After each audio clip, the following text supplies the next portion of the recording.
Now at 5, area health officials discuss the rising use of fentanyl. New reports that former President Donald Trump kept hundreds of classified documents after he left the White House. I'm Trinity Chavez with the former president's response to the search. And a mysterious virus afflicting dogs. The 4 states' most watched news starts now. The growing use of fentanyl is the topic of a meeting today in Pittsburgh. This is KOAM News at 5. Senator Roger Marshall, the Crawford County Sheriff's Department, and Southeast Kansas health officials all participated. The discussion was held to come up with ideas on how to combat what some are calling a fentanyl crisis in Kansas. According to the DEA, fentanyl is a synthetic opioid that's 50 to 100 times stronger than morphine. The senator's office says Kansas saw an increase of 54% in overdoses during the first 6 months of 2021 compared to the same period in 2020. We're starting to see a lot of it in southeast Kansas, and I think it's very important that we meet with our partners statewide, federal-wise, locally, because we're going to have to combat this. We're going to hear from Senator Roger Marshall tonight at 6. A judge has sentenced a Joplin man convicted of child sex crimes who then cut off his ankle monitor and fled for a year. 51-year-old Robert Shields was convicted of 4 charges, including child molestation, statutory sodomy, and 2 counts of statutory rape. The victim endured the abuse for years, starting at the age of 7. Shields was sentenced to life in prison and still faces charges in Berry County, Missouri. Oklahoma voters today are deciding runoff elections in cases where no candidate got more than 50% of the vote in the primary. Races today include Republican and Democratic runoffs for a U.S. Senate seat and the race for the Republican nomination for a U.S. House in Oklahoma's 2nd District. Other state offices are also on the ballot. Polls close at 7, and we're going to have the results tonight on KOAM News and on our website, KOAMnewsnow.com. Students and the community gathered today at the Oval on the Pittsburgh State University campus. From this event, students could connect with local businesses and vice versa. A local bookstore owner says she's had good experience from the fair before. Last year, she connected with a student at her booth, and they're still working together. The student became her house artist and has been selling his art in the bookstore. He just came up and just introduced himself to me, and he said he's an artist and he had his card, and I checked out his work on Instagram, and I think he stopped by the store maybe like a week later, and we just got to talking. You can find a link to the bookstore and art at KOAMnewsnow.com. Let's check in with Doug now for our first look at the weather. Well, it's definitely turned out to be another nice day for us today. Temperatures again mainly into the upper 80s to near 90 degrees, and we've had partly to mostly sunny skies out there. A few little cumulus clouds, but in general it looks pretty good. Any clouds, any rain, you have to travel south down through Oklahoma and parts of Arkansas with still the remnants of the tropical system that actually affected them over the weekend. For us, pretty quiet, mid to upper 80s, 85 in Neosho, 87 in Pittsburgh, 88 in Miami, and then you hit 90 once you get out toward Independence, Nowata, also Sedan. Through the evening hours for us, if you have any outdoor activities, it looks fine.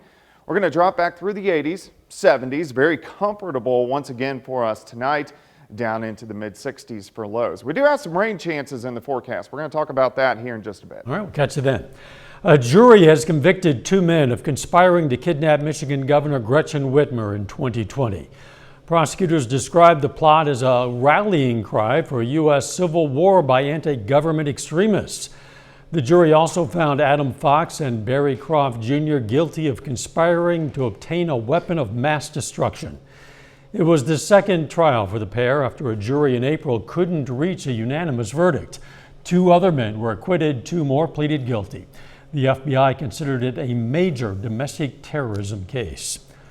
Former President Donald Trump has filed a new lawsuit against the Department of Justice after FBI agents seized documents from his Florida home. Trinity Chavez is in New York with those details and a new report about classified material found in Mar-a-Lago. Former President Donald Trump wants to stop federal agents from going through documents seized during the search of his Florida home. Trump filed a lawsuit seeking a special master or third-party attorney to be appointed to review the documents. He's also requesting the FBI return any documents that went beyond the scope of the search warrant. It happens sometimes, and I think from the point of view of the Department of Justice and justice itself, as long as it doesn't take too much longer and delay things, that's fine. The Justice Department responded with a statement saying the search was authorized by a federal court upon the required finding of probable cause. Federal Judge Bruce Reinhart could decide this week whether any portions of the affidavit used to authorize the search warrant can be made public. He's going to try to see, and the DOJ is going to try to see, if there are some discrete paragraphs that are actually educational to the public that they can go forward on. A U.S. official tells CBS News that the Justice Department retrieved at least 150 classified documents from boxes Trump handed over to the National Archives earlier this year. The National Archives released a letter it sent to Trump attorneys explaining that among the items turned over in January were more than 100 documents with classification markings comprising more than 700 pages. Some include the highest levels of classification, including special access program materials. We didn't see any indication or explanation about why he still had classified documents after the first turnover of records in February or the subpoena in June, why they kept finding these classified documents every time they came back. A Trump attorney signed a statement in June saying all classified material had been returned, but FBI agents found more classified material in this month's search. Trinity Chavez, CBS News, New York. The National Archives referred the matter of missing presidential records to the Department of Justice, which then convened a grand jury investigation. Still ahead, a danger for dogs. There's a dangerous disease spreading among dogs in the upper Midwest. I'm Ray Strickland with steps dog owners can take to keep their pets safe. And what a new study finds concerning high folate intakes for pregnant women. Those stories next in Health Watch. Topping today's Health Watch, new research suggests that high folate intake levels during pregnancy might lower the risk of congenital heart disease in children. Previous studies showed that folate supplementation before and during pregnancy could reduce the risk of birth defects, but their role in preventing it was inconclusive. A new study shows that a weekly routine of 150 minutes of moderate intensity or 75 minutes of vigorous intensity physical activity might lessen both the risk of COVID-19 infection and severity, including hospital admission and death. Researchers say the finding reinforces the urgency to stay physically active for a variety of reasons. It's not only important to eat breakfast, but new research says it's also important where young people eat it and what they eat. A study in Spain shows that eating breakfast at home is linked with fewer behavioral problems in kids and teens.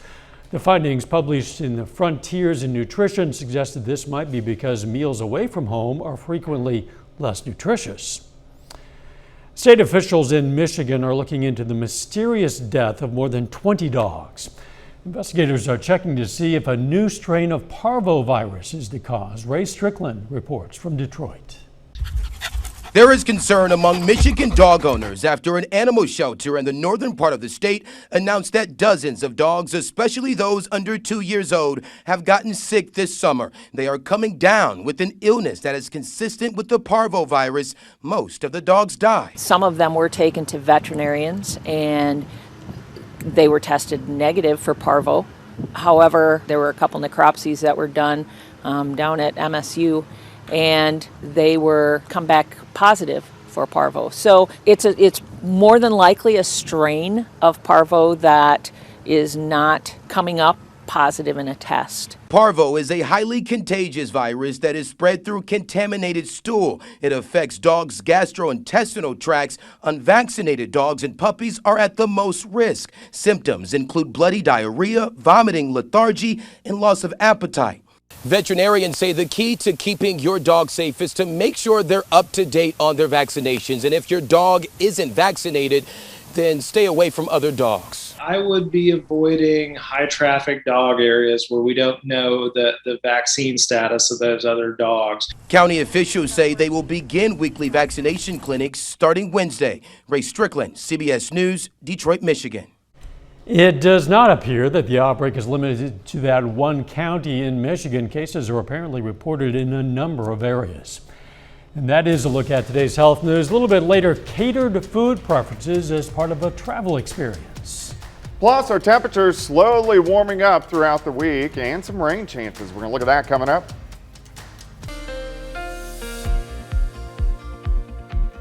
Well, of course, it turned out to be another nice day for us today. Temperature is fantastic, upper 80s, and we're not dealing with the humidity, which is always good in the summer months, just those cumulus clouds popping up during the afternoon. Overall, looks pretty good. Indigo Sky Casino and Resort, of course. Indigo is just outside of Seneca, Missouri.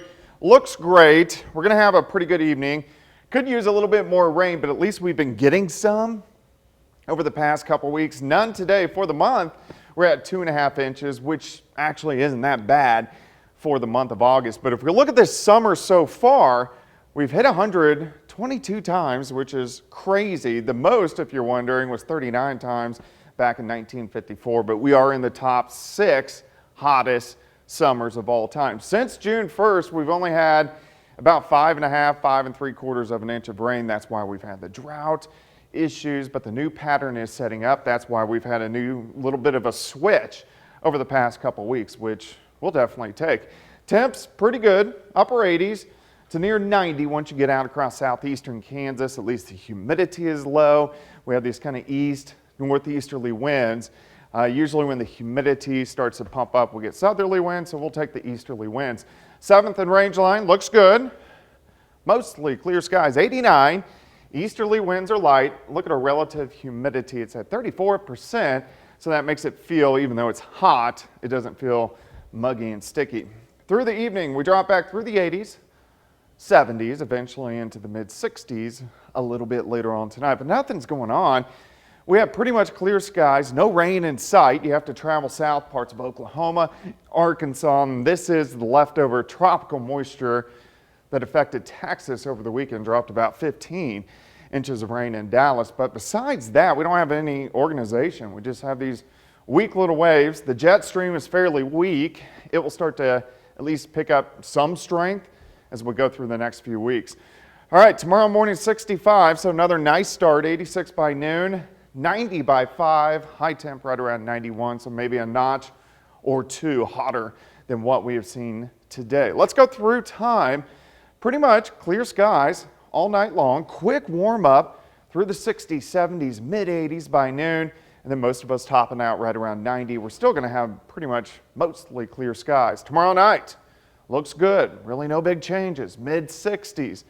Thursday, much the same, mostly sunny skies, notch or two hotter, high temps right around 92 or 93 by the time we head into Thursday afternoon. Few changes though. As we head toward the weekend, a little bit of moisture starts to get closer. I think Friday is going to be dry, but some scattered showers and thunderstorms trying to work in on Saturday.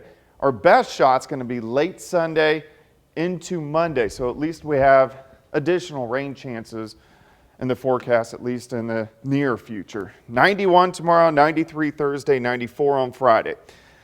We hold mainly into the low to mid 90s as we go into the weekend, but those rain chances, and again, the best shot late Sunday and Monday, which we could use. Yeah, even if it's less than a 50% shot, at least it's a shot in several consecutive days. We need it. Thanks, Doc. Coming up, Ford is cutting thousands of jobs. First, though, we honor a local World War II veteran. James McFadden served in the U.S. Army Air Force. His hometown, Iola, Kansas. And we're proud to salute James McFadden, a 4-state hero. Topping today's Consumer Watch, Ford Motor Company says it's cutting about 3,000 white-collar jobs as part of its plan to restructure as it's transitioning to manufacturing electric vehicles. 2/3 of those facing cuts will be full-time salaried employees. The rest will be contract workers. By 2030, Ford says it's aiming for half of its global production to be electric vehicles. Ford CEO said in an email to workers the company will provide severance and help finding new jobs. The movie theater industry's troubles are mounting. Cineworld Group, which is one of the biggest theater operators, says it's considering filing for Chapter 11 bankruptcy protection in the U.S. The company is grappling with billions of dollars in debt and more empty seats than expected, even as people continue to resume normal activities, more normal since the height of the pandemic. While many businesses around the country are easing mask policies, this Beverly Hills boutique is forbidding face coverings. Citing a series of shoplifting incidents by thieves in disguise, last week Kitson placed a sign in the window announcing the ban. In a statement, the clothing and accessories store says it implemented the new policy after noticing, quote, a disturbing trend of individuals wearing masks to avoid identification in various situations. The store says that includes shoplifting, verbal harassment, and physical assault. Catering to food preferences and allergies is a vital part of the travel experience these days, no matter where you go in the world. Wendy Gillette traveled to Kruger National Park in South Africa to show how even safaris ensure guests get the meals they want. This kitchen at Lion Sands Ivory Lodge in the Sabi Sands Game Reserve in northeast South Africa is under lock and key. It's kosher with 2 different sets of utensils for meat and dairy, and all prepared food conforming to Jewish dietary regulations. So it's not a section in a kitchen that is kosher. It's actually a complete satellite kitchen that's fully equipped. We got a special rate to see the workings of the kitchen with Timeless Africa Safaris, which caters to kosher guests. We are a Jewish company, so the natural combination of pleasing and meeting all of our guests' needs was an easy match with having an understanding of the culture and the religion and all the diversity that it takes from being extremely kosher to kosher light. She says that enables guests to forget about food concerns and immerse themselves in what they're here for, the wildlife. We just came across this elephant. It's a male, about 40 years old. Only about 5% of guests who book with Timeless Safaris are kosher, but about 95% have some sort of dietary request. For travel advisor Jim Bent, journeys used to be challenging for his family after his son Andrew was diagnosed with celiac disease 17 years ago. We used to have a suitcase and we would pack it full of gluten-free food that you couldn't buy at the market because it just wasn't available in packaged goods. So we actually made all this food and traveled the world. He offers a few tips for travelers with dietary needs. Let the hotel know in advance what you require. Meet with the chef if you're in a remote location, and try to get the same waiter at meals. Today, it's a lot easier to manage traveling and dietary preferences that are out there. So all you need to worry about digesting is the view. Wendy Gillette, CBS News, Kruger National Park, South Africa. A recent survey from Statista finds more than 4 in 10 Americans now follow some dietary rule. Other surveys show the figure is as high as 6 in 10 Americans. A final check of the forecast next.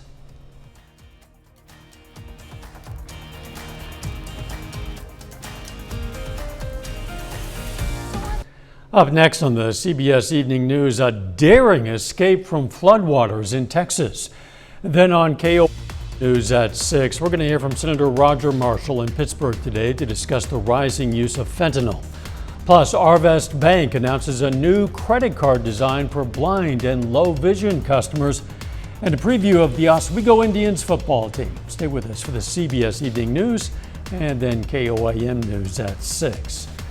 An artifact from a different technological era can be yours for the right price. A whole lot of money. The original Apple I computer prototype that was owned by Steve Jobs is being auctioned off. It's expected to bring in more than $400,000. The computer was built in 1976 by Jobs and fellow Apple co-founder Steve Wozniak. Wozniak actually soldered the electronics and circuit board himself. It was used as a demonstration unit when Jobs convinced the Byte Shop, one of the world's first personal computer stores, to stock that product. It has considerably less computing power, I'm sure, than the phone you have in your pocket right now. It's crazy where we've gone in 45 some odd years. Yeah, so. And that day would have been closer to an abacus, I think, than the common computer now. Weather hot for a while. Yeah, at least we don't have much in the way of humidity, but we're going to slowly rise through the 90s into the mid 90s. Mainly dry, but we do get some rain chances in here Saturday and Sunday. Thanks for joining us. CBS Evening News is next. And of course, we're going to be right back here for KOAM News at 6. We'll see you then. Let's make it a great evening.